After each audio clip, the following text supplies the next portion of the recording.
Hello, Namaskar. This is Firstpost and you're watching Vantage with me, Palki Sharma.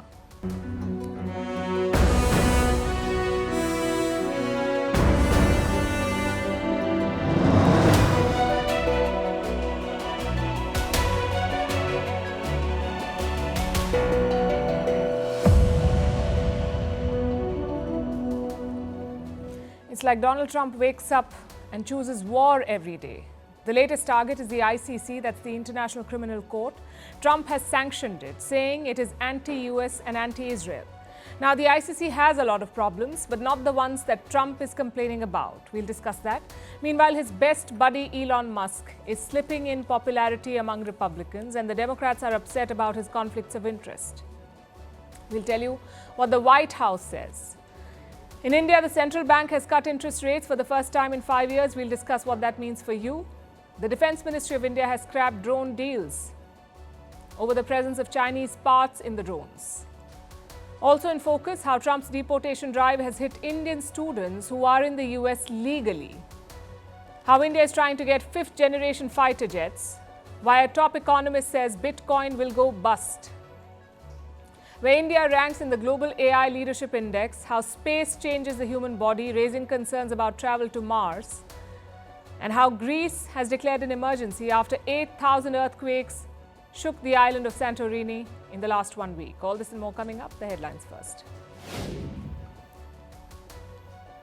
Indian Prime Minister Narendra Modi to meet US President Donald Trump next week. He will be visiting Washington on the 12th and 13th of February. Prime Minister Modi will be among the first world leaders to meet Trump after his inauguration last month. The focus of the visit will be on trade, defense, and strategic cooperation. Iran's supreme leader warns against negotiating with the US just days after Donald Trump called for a new nuclear deal. In 2018, the US under Trump withdrew from a nuclear pact with Iran. Tehran claims its nuclear program is for peaceful purposes only and not to develop atomic weapons. India summons Bangladesh's acting High Commissioner after Dhaka lodged a protest over Sheikh Hasina's speech and even blamed India for it. New Delhi expresses concern over Bangladesh's negative remarks about India. Ties between the two countries have been strained since Sheikh Hasina fled to India in August last year. Sweden to limit access to weapons after the country's worst mass shooting this week. Stockholm will introduce a bill that will restrict access to semi-automatic guns. On Tuesday, a gunman killed 10 people at an education center. Several weapons and empty magazines were recovered from the crime scene. South Africa will not be bullied, says President Cyril Ramaphosa after the US president criticized his government. Donald Trump claimed that South Africa is confiscating the land of some people and threatened to cut funding to the country. Ramaphosa's government has denied the accusation and called it misinformation. And FIFA suspends Pakistan's Football Federation, the Congo Republic's Football Association, over governance and failing to implement reforms. The World Football Body has suspended Pakistan in 2017 and 2021 as well.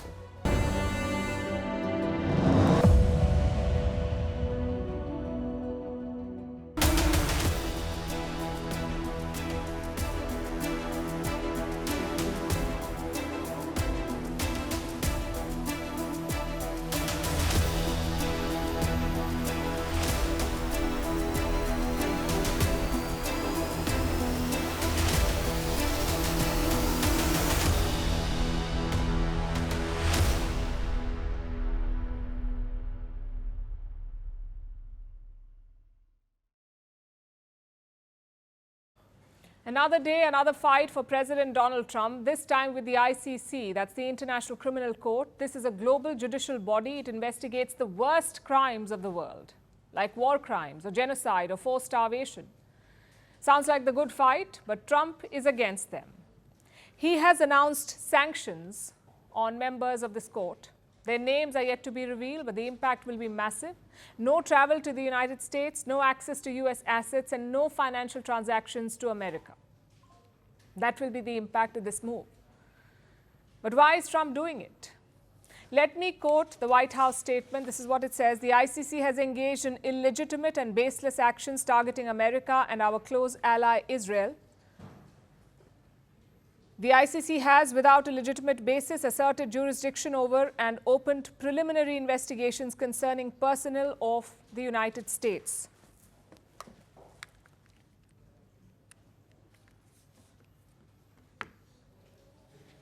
Let me simplify that for you.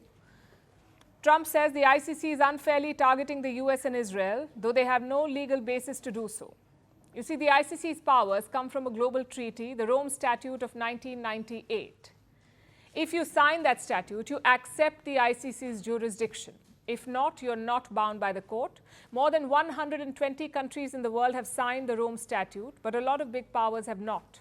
The United States, Israel, Russia, China, even India, these countries do not accept the International Criminal Court. The court can still probe these countries, but they're not bound by the findings or judgments. They can simply ignore it. Which brings us back to Donald Trump. He's not the kind to ignore anything. His issue with the ICC dates back to his first term. In 2020, Trump sanctioned officials of the ICC. The reason? The court was probing US war crimes in Afghanistan. This time, the US is not in the dock, but Trump's ally, Benjamin Netanyahu, is. ICC prosecutors have accused him of war crimes. They've also secured a warrant for his arrest. Hence the decision to sanction the court. The question is, what happens next? Israel has naturally welcomed Trump's move, but most of Europe is against it. The European Union has released a statement. It says Trump is undermining the international criminal justice system. Germany's Olaf Scholz calls it a wrong decision. I don't think it's right to impose sanctions on the International Criminal Court. It's so difficult to fight for it to enjoy a reputation and respect. And of course it's perfectly all right to get angry about things, to argue, to stand up in court with your own positions. But sanctions are the wrong thing to do.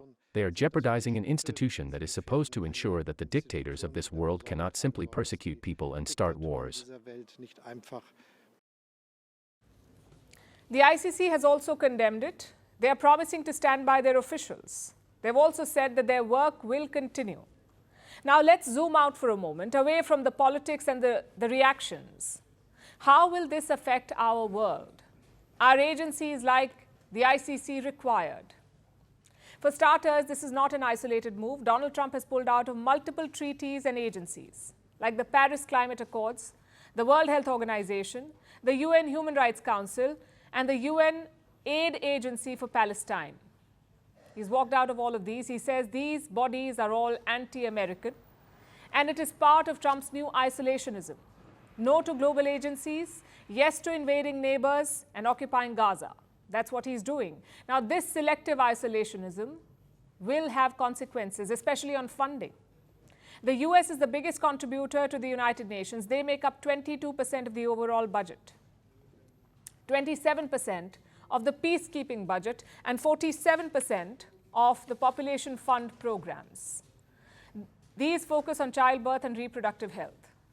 If the US leaves these programs, the funding gap will be huge. We will need other states to step up. Plus, there will be a political vacuum. China is already trying to hijack United Nations institutions. This is the perfect chance for them. So Trump's actions will have real-world consequences. Which brings us to the second question. Are agencies like the ICC necessary? Well, they're not perfect, but not in the way that Trump claims. The ICC mostly focused on the third world, or focuses on the third world. They have ignored crimes committed by the West. Let me show you some numbers. Until April 2024, the ICC has indicted 54 people. 47 of them, 47 out of 54, were African. That's 87% of the indictments from one continent. And we are not saying ignore crimes in Africa, but focus on Western crimes as well. Look at what the ICC did to the United Kingdom. They found evidence that British troops committed war crimes in Iraq. The UK is also a member of the ICC, so the court did have jurisdiction on them. Yet the case was dropped. Same with Australia. Their soldiers were found guilty of war crimes in Afghanistan. Their commanders were stripped of their medals. Yet, the International Criminal Court did not probe them. If this isn't a double standard, what is? So Trump is right in saying that the ICC is broken. But America is not the victim here. They have in fact benefited from the ICC's bias. If not, most of the living US presidents would be in jail. So it is important to reform these bodies in the right way to make meaningful and just changes.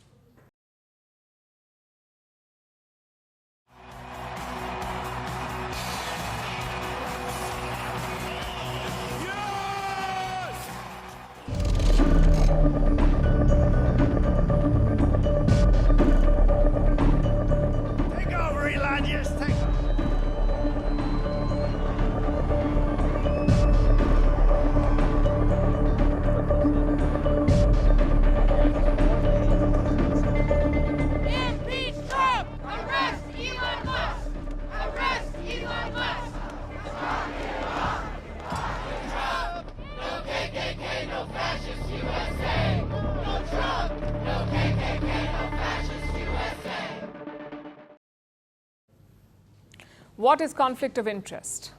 It is when professional duties get tangled up with personal gains. For most people, it is a red flag, but for Elon Musk, it is just another Thursday. The world's richest man is steering DOGE, the Department of Government Efficiency. It is not a government department. Musk was not confirmed by the US Senate. He does not hold an official post. But Elon Musk and his team are tearing up US government contracts. They're cutting federal spending. Why is this a problem? Because Elon Musk himself owns 7 companies. Most of them have government contracts. These are contracts worth around $16 billion. And that means Musk's involvement is a clear conflict of interest. He is the one deciding who gets dropped. He decides who loses their contract. And as a businessman, would he ever scrap his own contracts? So the White House was asked about this, about Musk's conflict of interest, and this is what they had to say. The president was already asked and answered this question this week, and he said if Elon Musk comes across a conflict of interest with the contracts and the funding that DOGE is overseeing, then Elon will excuse himself from those contracts. And he has, again, abided by all applicable laws. Well, how convenient is that? There's a conflict of interest involving Elon Musk, and who is monitoring him? Elon Musk himself. Looks like the first buddy can do no wrong. But the thing is, Musk is officially a special government employee. At least that's what the White House says. And that means that he is bound by rules, by ethics rules. Rules that this situation clearly violates. Let's look at the numbers. Tesla landed over $350,000 in government contracts last year. SpaceX has multiple contracts worth over $15 billion. So when Elon Musk slashes federal spending, is he really cutting waste, or is he just cutting competition? Guess we'll never know, but the Democrats are already up in arms.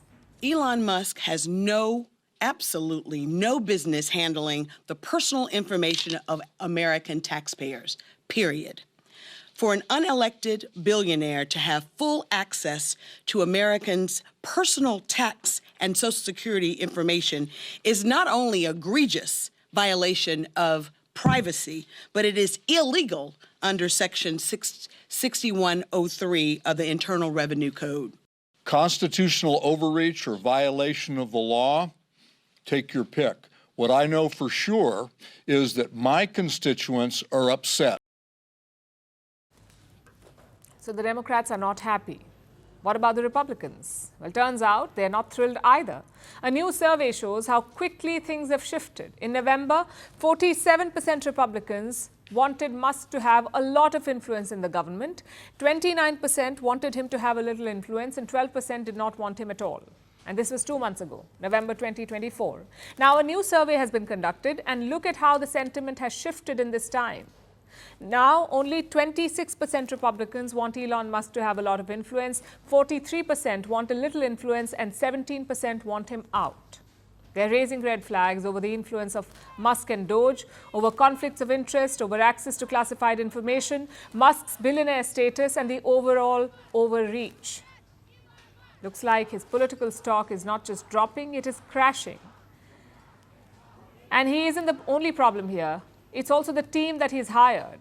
DOGE is led by a group of 19 to 26-year-olds. Most of them are coders and engineers. Half of them do not have a formal degree. All of them have no bureaucratic experience, and some even have a shady past. Like 25-year-old Marco Elez. He was working at the Treasury Department, leading DOGE's efforts to cut costs there. But a number of his old posts have now resurfaced. Let me read out some of them for you. This is what he wrote. You could not pay me to marry outside of my ethnicity. Another post says, normalize Indian hate. We've got one more. Just for the record, I was racist before it was cool. All these posts have now been deleted, and Elez has resigned from DOGE. But the posts are revealing, and the damage is done. Elon Musk staffer was racist. And if this is the kind of team that he has built to overhaul the US government, then the issue is clearly bigger than conflict of interest. It's also about what kind of people have been trusted with this power. Here's a billionaire with government contracts running an operation with no oversight and a team that has racist members and no experience. I guess at some point the United States has to ask the tough question. Having a watchdog is great, but who is watching that watchdog?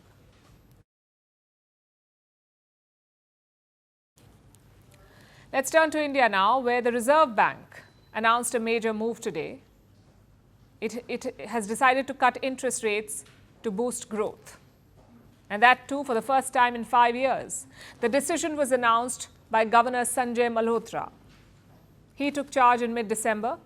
So this was his first policy announcement. Most experts were expecting a 25 basis points cut, and that's what the RBI, or India Central Bank, delivered. They have reduced lending rates from 6.5% to 6.25%. But the RBI governor also had a warning. Global headwinds are worsening. Accordingly, the MPC decided to reduce the policy rate, by 25 basis points to 6.25%. At the same time, the MPC felt that excessive volatility in global financial markets and continued uncertainties about global trade policies, coupled with adverse weather events, pose risks to the growth and inflation outlook. This rate cut comes after a long time. The last one was in May 2020. After that, we had lockdowns, rising inflation, and a GDP slowdown. So the RBI was pretty cautious. They kept the interest rate steady since 2023. Then why the cut now? And how will it impact your loans? Let's look at the impact first. The RBI has cut the repo rate today. The repo rate is the rate at which they, the RBI, lend to commercial banks. Lower repo rate equals cheaper loans for banks, and cheaper loans for banks equals cheaper loans for you. That is a chain reaction. And this is good news for new buyers. If you're looking for a home loan, now could be the time, because the EMI rates will be dropping. Let me explain that. Say you're taking a loan worth 50 lakh rupees.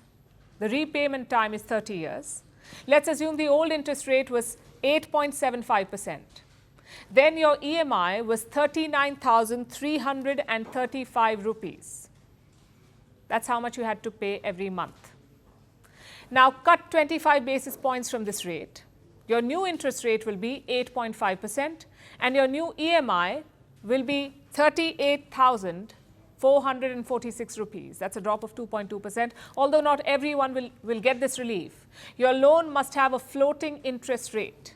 If it does, you have two options. You can either pay lower EMIs per month, or you can reduce the tenure of the loan. Meaning you pay the same EMI but for fewer months, not the full 30-year period. A lot of experts say that the second option is better. It is better to cut the loan tenure. But do consult with your financial advisor before you take the call. Which brings us to the final question. Why the rate cut now? To combat the economic slowdown.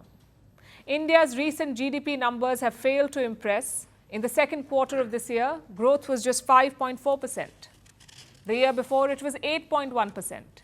Overall, this year's growth is projected to be 6.4%, again down from 8.2% last year. A big reason for this is household consumption. Simply put, Indians are not spending enough, and the goal is to change that. And we saw that in the union budget last week as well. The government gave tax relief to the middle class. Income up to 12 lakh rupees is now tax-free. The aim is to put more money in people's pockets. The RBI rate cut has a similar goal. If you reduce interest rates, loans become cheaper. And if loans become cheaper, you're more likely to take one. And more loans equals more spending. That's what the RBI is hoping for. But of course, there's an obvious risk. More spending also leads to rising prices. In other words, inflation. And the RBI is aware of this problem, which is why the governor maintained his neutral stance. The MPC also decided unanimously again to continue with the neutral stance and remain unambiguously focused on a durable alignment of inflation with the target while supporting growth. Neutral stance is basically wait and watch. The bank will not commit to any future courses of action, the Central Bank of India, neither rate cuts nor rate increases. They want to see how things play out before they decide. And the markets also had a muted reaction today. Normally, they cheer rate cuts, but the Sensex dropped almost 200 points today. One reason is because the markets anticipated these cuts, so the change was already accounted for. Another reason is global headwinds. With President Donald Trump in the White House, nothing is certain. He's imposing tariffs on allies and neighbors, so India cannot rest easy. These are certainly challenging times to lead a central bank, especially in a major economy like India. By cutting interest rates, the Reserve Bank has sent a bold message. Let's see what happens next.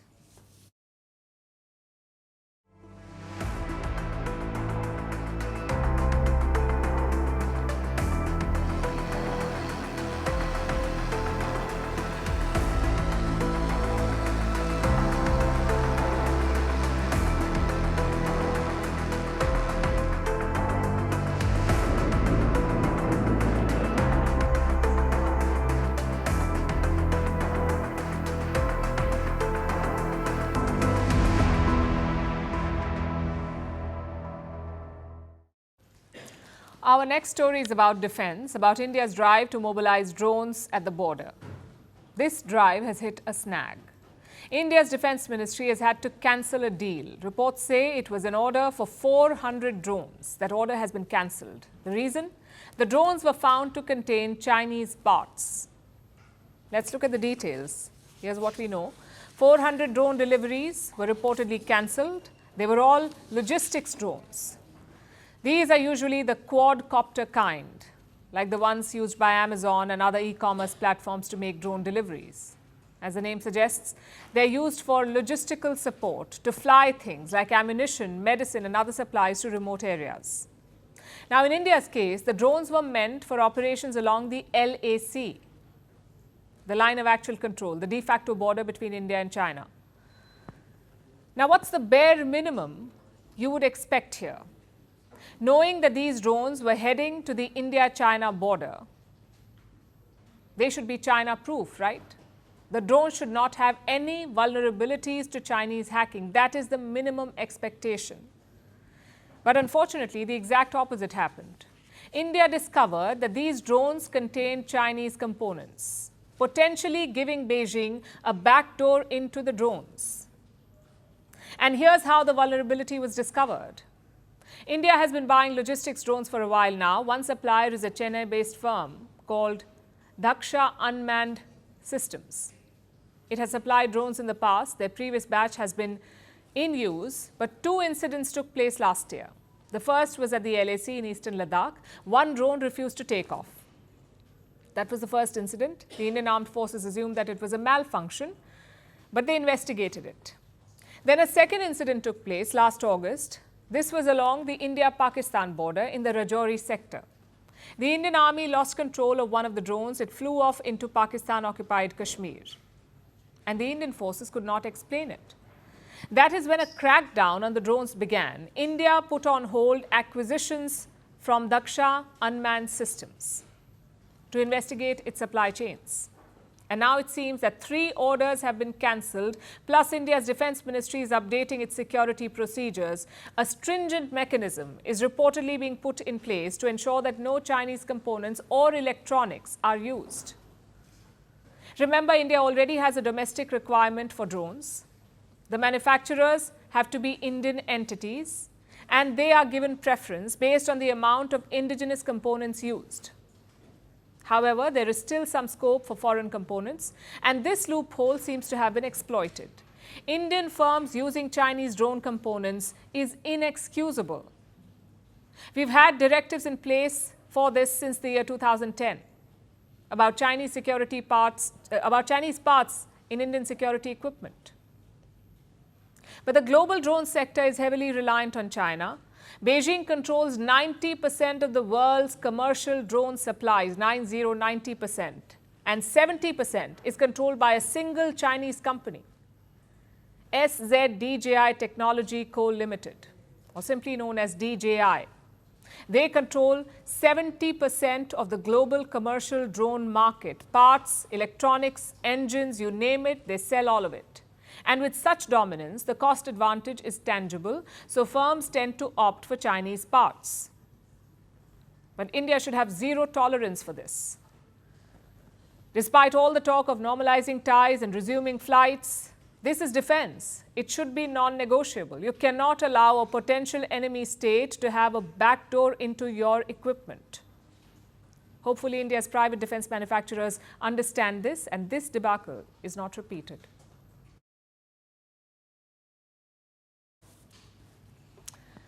In the United States, Donald Trump's deportation drive is in full swing. We've told you how he is dispatching military jets, repatriating undocumented immigrants to their home countries. India received one of these military jets this week, carrying 104 Indian citizens. Their condition has become a political flashpoint because the Indians were returned in chains.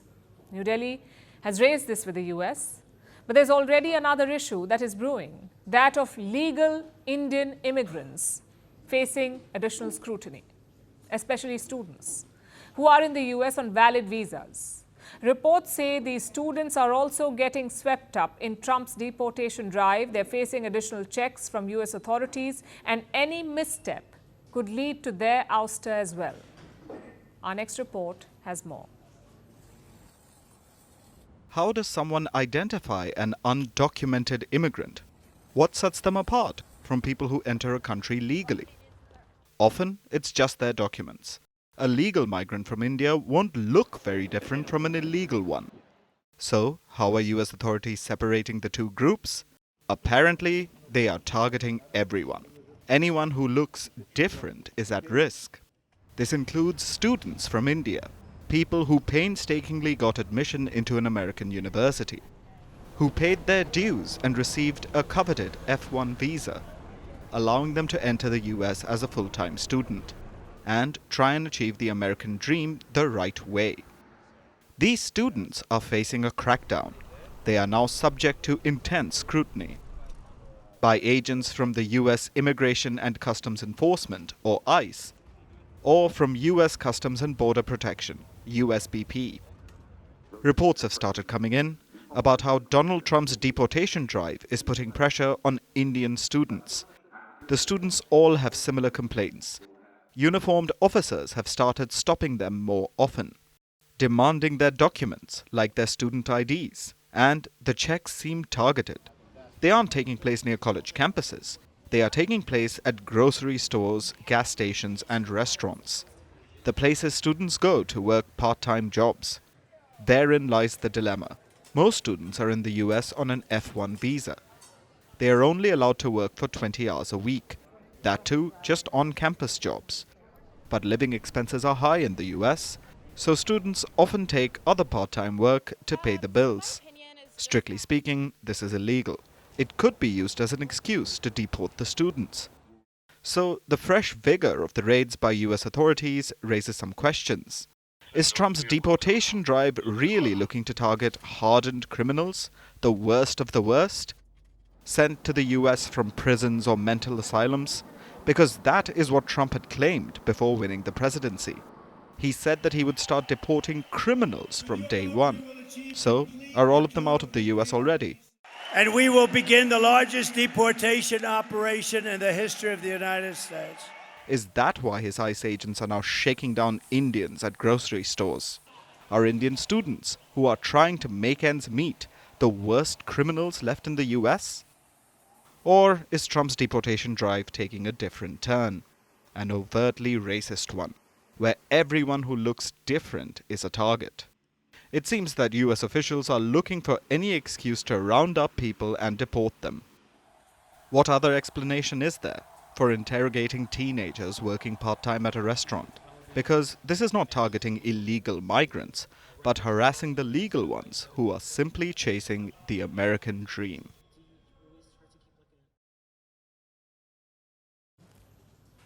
Modern wars are fought on multiple fronts, on your computers, on your power grids, and of course on the ground. But many experts rank one front ahead of all others, and that's the air.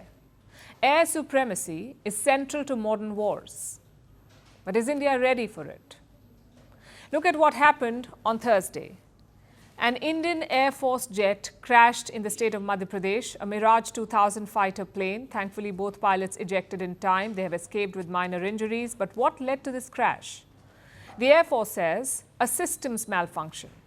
They have ordered an investigation into the crash. Hopefully, that will give us more details. But here's what we do know. The Mirages are part of an aging Indian fleet. They were manufactured by French company Dassault. India bought 51 of them back in 1985. So these jets have been flying for 40 years now. What's more, India bought them off the rack, meaning no production or repair facilities were set up in India. As a result, maintenance is hard. In 2021, India bought 24 retired Mirages from France, not to fly them, but to use them for spare parts. And we are considering similar deals with Greece and Qatar. The hope is to somehow extend the lifespan of the Mirages. The goal was to retire them by 2030, but now they're expected to fly into the 2040s. And why is that? Because replacements are not ready. We are already phasing out old Soviet jets, so we cannot retire the Mirages yet. The numbers won't allow it. The Indian Air Force has a sanctioned squadron strength of 42. But we have only 31 up and running. And each squadron has around 18 fighter jets, so you can do the math. And that's one big challenge for India's Air Force, to expand our fleet of jets. Even the Air Force chief flagged it recently. He lamented the delay in India's homegrown fighter jet program. First aircraft flew in 2001, 17 years. Then the induction started another 15 years later. 2016. Today we are in 2024. I do not have the first 40 aircraft also. So this is the production capability. So quantity is one problem, but so is quality. China already has a 5th generation fighter jet. Recently they debuted a 6th generation jet as well, a futuristic stealth plane. India's other rival, Pakistan, is expanding its fleet. Reports say they will buy 5th gen planes from China. Is India prepared to tackle this challenge? As of today, our most advanced planes are the French Rafales. They are 4.5 generation jets. India is also developing a 5th gen fighter, but it won't be ready before 2035, so another 10 years. So what is the solution? Perhaps to buy foreign fighter jets. The Chinese 5th generation plane is obviously off the table, so that leaves two options. America's F-35 and the Russian Su-57. The Russian plane, in fact, landed in India yesterday. It will take part in the Bengaluru Air Show next week, and this is very significant because Russia rarely showcases the Su-57. Its first foreign appearance was in China last year, and the second is now in India. And the Russians are willing to sell. Let me quote from their statement. Among our proposals are the supply of ready-made aircraft, the organization of their joint production in India, as well as assistance in the development of an Indian 5th generation fighter. That's what Russia is offering. It is a pretty comprehensive offer. But will India take it up? Well, the Russian president is expected to visit soon. If India is keen, that's the time to strike a deal. And what about the F-35, the American jet? It was supposed to come for the Bengaluru Air Show, but the US Air Force has pulled out. And we know the Americans are very picky about jet sales. They have denied the F-35 to even NATO allies like Turkey. Plus, the India-US defense cooperation is still new. We've seen some big headlines recently, but the outcomes are not that impressive. Just consider the jet engine deal. In 2021, India bought 99 jet engines from the United States. The delivery was supposed to start in April 2023, but not a single one has reached India yet. We are in 2025. That's almost a 2-year delay. Both Prime Minister Narendra Modi and the Defense Minister of India have flagged this delay. So now the US is speeding it up. They say deliveries will begin in March or April this year. And those engines will power India's homegrown Tejas jet. So until we get them, those planes cannot be delivered. Do you see the problem here? Defense supplies require trust and reliability. Russia has historically checked both these boxes. So looks like India is going the tried and tested route.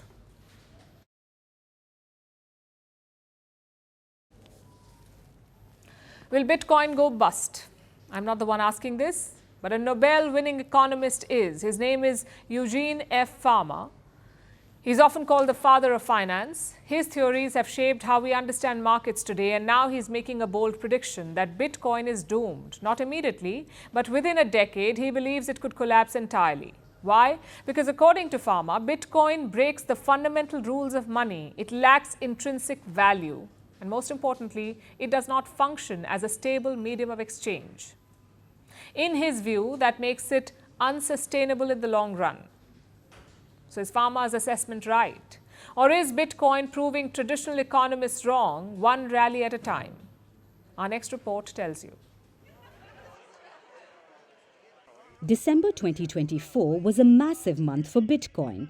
Its market capitalization soared past $2 trillion, bigger than Meta and Tesla. Fueling this rally was a pro-crypto president.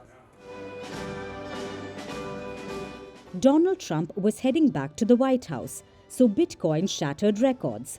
It even crossed $100,000 for the first time. But this Thursday came a sharp reality check.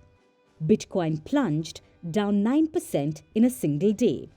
A reminder of just how wild this market can be. Now, a Nobel-winning economist has made a bold prediction. His name is Eugene Fama. He says Bitcoin is doomed, not today, not tomorrow, but within the next decade. He believes it will collapse. Why does Fama think so? It's because Bitcoin violates all rules of exchange. They have no real stable value, and that's why it can't survive. Now, this isn't the first time this has been said. The idea of Bitcoin was born in 2008. It was by an anonymous person going by the name Satoshi Nakamoto. The idea was to create a decentralized digital currency. The transaction would happen directly from user to user. There would be no middleman, no banks, no governments. The first Bitcoin was launched in 2009. In the beginning, Bitcoin was restricted to the realm of tech enthusiasts. One Bitcoin was worth mere cents. There were some highs, even some terrible lows in 2023. But 2024 was a good year so far. On January 1st, 2024, Bitcoin was worth $43,000. In December 2024, it was worth $103,000. That's a rise of over 130%. Most of which was fueled by just one election, which saw Donald Trump returning to the White House. He promised a pro-crypto approach and vowed to make the United States the crypto capital of the world. And it's not just the United States. More and more countries are embracing Bitcoin. El Salvador has made Bitcoin legal tender. Japan has recognized it as legitimate property. Dubai has created crypto economic zones. So, does that make Bitcoin a mainstream asset? Eugene Fama definitely doesn't think so. He believes cryptocurrencies are a puzzle. And he's not wrong. Right now, Bitcoin has two major problems. The first is regulation. How do you control something designed to be uncontrollable? It's a problem that governments worldwide are facing. Some have tried a middle path, like a Bitcoin ETF. ETF stands for Exchange Traded Fund. It's like owning a Bitcoin, but through a surrogate. The other problem is volatility. Bitcoin is $97,000 today. Tomorrow, it could be down to $10,000 and you'll be able to do nothing. Now, price volatility happens with any stock, but cryptocurrency is especially volatile. It's heavily influenced by speculative trading and given to sharp price swings. So, is Bitcoin the future of finance or just a ticking time bomb? Its rise has been spectacular, but its risks are undeniable. Regulators are scrambling, investors are debating, and economists like Eugene Fama are sounding the alarm. Its future may be uncertain, but one thing is certain: Bitcoin isn't going away quietly.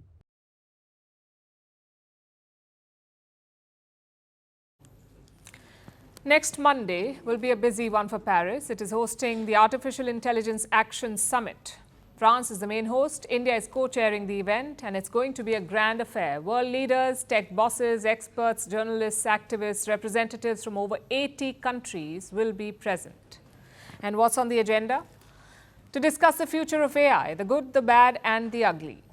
This Paris summit is the third edition. The first one was held in the UK, the second one was in South Korea, and this time the stakes are higher.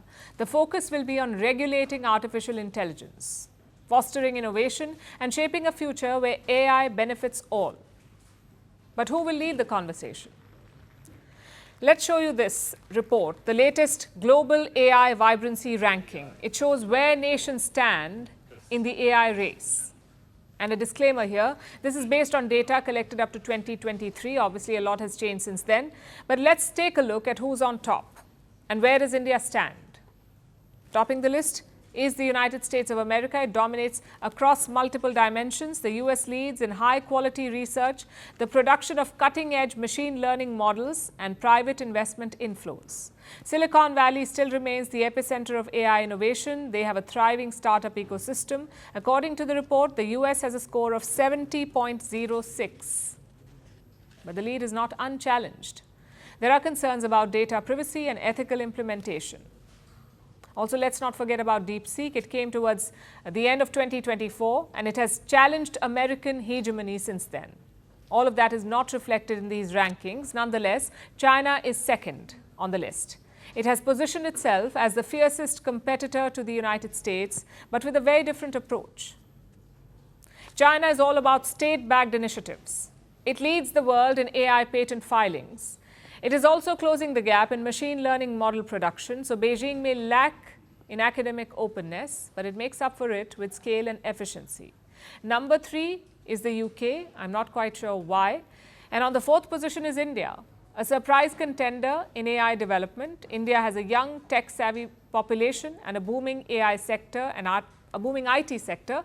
The country has positioned itself as an AI hub, both in innovation and deployment. Indian startups are attracting investors. The government is focusing on AI policy and also on data centers. Data centers are basically facilities to store, manage, and process large amounts of data.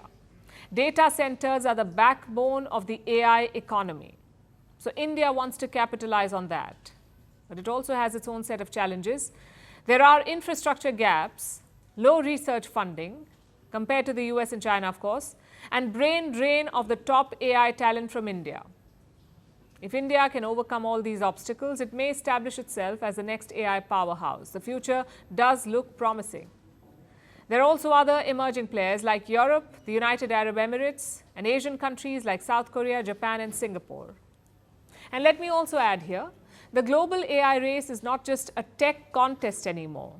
It is a defining geopolitical contest. The battle for AI supremacy is no longer just about who builds the best models. It's about who sets the rules, who controls the data, and who defines the ethics of an AI-driven world. As world leaders come together in Paris next week, they should deliberate on all these questions of who will shape the future of AI. The US may be ahead, but China's aggressive expansion, India's concerted push, and Europe's regulatory approach suggest that the AI order of tomorrow will be a multipolar one.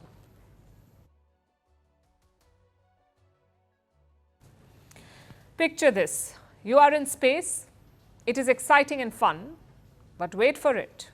Soon your head swells, your heart shrinks, your legs atrophy, your DNA changes, and you get the space stupids, basically brain fog. Doesn't sound all that fun now, does it? And it gets worse. A new study is out. It says that space even makes you go blind. You see, the human body did not evolve to live in space. It is an alien environment for us, so it changes our bodies.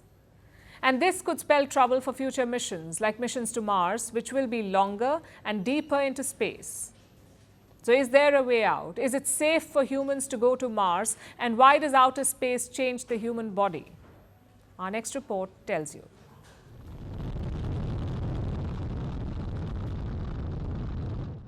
Humans are increasingly exploring worlds beyond Earth, and they are setting their eyes on Mars.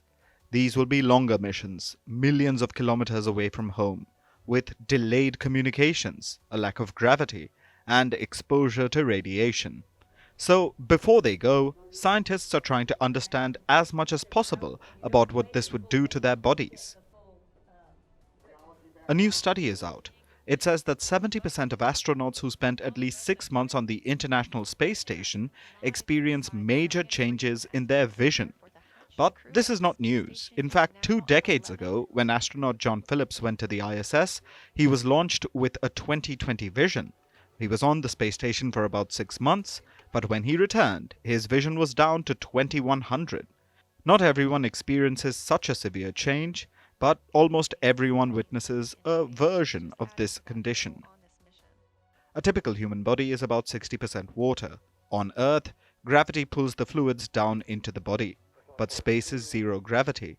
So, in the free fall, the body's fluids float upwards. About 2 liters of fluids gather in the head, applying pressure on the eyeballs and squishing them over time. This can swell the optic nerve, flatten the back of the eye, cause blurry vision, and a range of other eye problems. Vision issues are considered one of the riskiest medical problems affecting astronauts. But these aren't the only problems. Even though weight means very little in zero gravity, astronauts find it difficult to maintain it in space, and without the constant tug of gravity, muscle and bone mass begin to diminish, especially because they are not used enough. We are seeing this with NASA astronaut Sunita Williams, who has been stuck in space for about 8 months now. She claims to have forgotten how to walk. That's because muscles no longer have to put in the work that they usually do, so they begin to atrophy. After just 2 weeks, muscle mass falls by 20%, and bones lose about 2% of their mass with every month spent in space. This increases the risk of injuries and fractures. While these problems can be easily seen, there are changes inside the body as well, like in the gut. Our guts have friendly bacteria and fungi that help the digestion process. Being in space increases inflammation in the body and alters the gut biome. Even the human genes are affected, because radiation in space can damage DNA. And apart from the body, the mind is also at risk.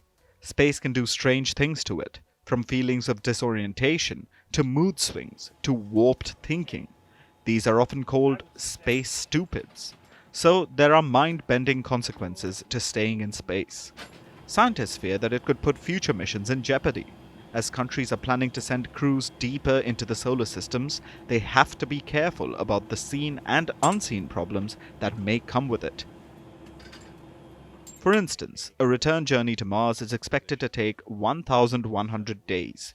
The record for a single trip into space currently stands at 437 days, so a trip to Mars is more than double of that. So scientists are scrambling to design procedures and devices that will keep astronauts safe and healthy in deep space. There's a lot of work to be done, but hopefully the result will be out of this world.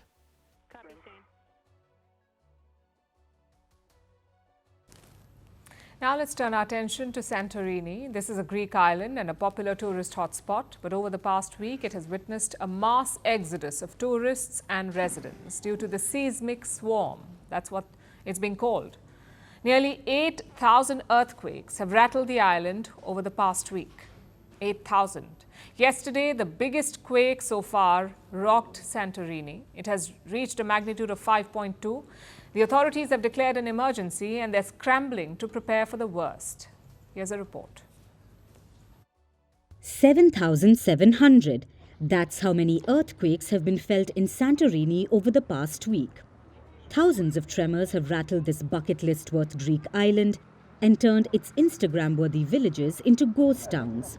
Yesterday, the island was hit with its most powerful quake so far. It reached a magnitude of 5.2. So now, Greek authorities have declared a state of emergency in Santorini. The barrage of quakes haven't caused too much damage, but they have shut schools on the resort island and fueled a mass exodus of people. Tourists, seasonal workers, residents, they are all leaving on ferries and planes. About 3/4 of the island's 15,000 population have evacuated so far. There's a bit of fear. With earthquakes, there's a bit of fear. Danger is everywhere. The main thing is not to have too much anxiety. The Greek Prime Minister has visited the quake-struck island. He has imposed more precautionary measures and announced a $3 million package to construct an emergency evacuation route. As quakes continue to rock the so-called Instagram island, multiple emergency services have been mobilized. Crews of engineers are inspecting buildings. Traffic has been restricted in areas vulnerable to rock slides. Army trucks have brought electricity generators to Santorini. We have done this planning, which means we have the places of refuge, the registration of the people with special needs who should perhaps be transferred quickly to other places in each community, and they are updated at regular intervals. What the island is witnessing is unprecedented. There are clusters of quakes that come in unusual patterns, and they've puzzled scientists. This seismicity has a certain pulse-like, as I said, behavior, meaning it starts with not a big magnitude, around magnitude 4, and then it swarms, it gathers intensity, seismic intensity. So we have a lot of earthquakes happening within 1 to 2 hours. Then the system relaxes again. And then we have again start of this pulse-like seismicity. Santorini lies on the Hellenic volcanic arc. Think of this as a chain of islands created by volcanoes. But it has not seen a major eruption in recent times, not since the 1950s. So the reason for the current seismic crisis is unclear. The quake epicenters are not concentrated in Santorini alone, but in a cluster of islands, which also includes Anafi, Amorgos and Ios. This is a relatively small area, and the tremors slowly began with the awakening of a volcano on Santorini last year. But the surge only came this January and escalated over the last weekend. While this much is clear, no one knows what's behind the surge. Though there is a silver lining. The tremors are underwater, and this significantly reduces the risk compared to land-based earthquakes. So, while the whitewashed island remains in the dark over what's causing these quakes, it is preparing for the worst while hoping for the best.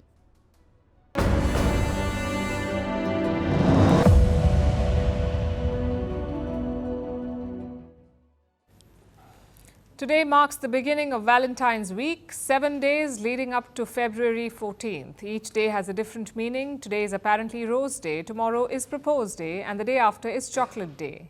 Unless, of course, you're a normal person, in which case it's Friday, Saturday and Sunday. The whole thing is quite commercialized. Couples may think they have aced Valentine's week, but the real winner is Amazon, because that's inevitably where you buy gifts. Also, spare a thought for all those single people. They're done with the mocking and the trolling. So they're making memes in revenge. Take a look at this.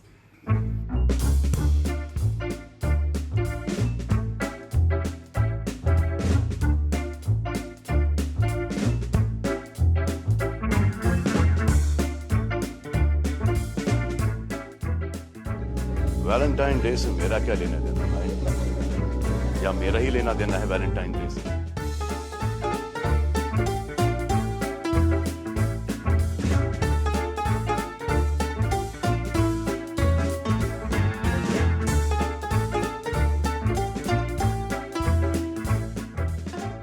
Roses are red, violets are blue. You all love me, and I love you too.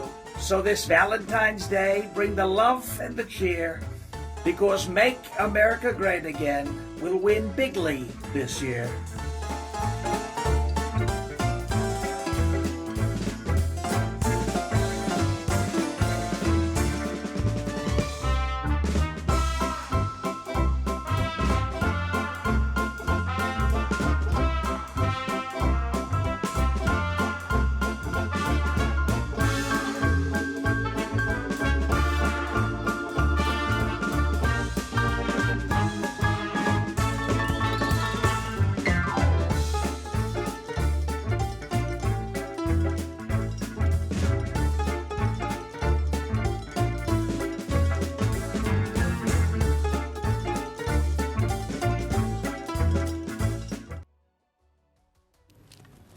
Now it's time for Vantage Shots, images that tell the story. Israeli Prime Minister Benjamin Netanyahu gifts US President Trump a golden pager.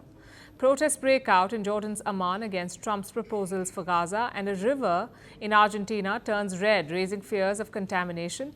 Finally, we're taking you back in history. On this day in 1992, European nations signed the Maastricht Treaty. It led to the creation of the European Union. It also led to the formation of a single European currency, which is the euro. We are leaving you on that note. Thank you very much for watching. Have a great weekend.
We're calling the show Vantage. We hope you like what we put together for you.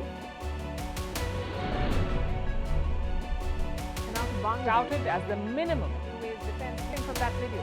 India's neighbors were the first to send the special edition of Vantage live from the White House throughout this week. Yes, Hindu Mandir, we're on our way to Tel Aviv. Pretty measure, but it's also the perfect way to drive. I don't think that Prime Minister of Bhutan, Sherin Tagwe. Welcome to 60% of the world's office. Prime Minister Modi did the iron. We were actually How are you doing? How do you like? It's been 1 year since that meeting. Iron bars separate you from the outside. Out the vote effort. Trump had, it says, and at $4.3 trillion. 4.3 300 billion by 2030. That's what we need to tackle climate change.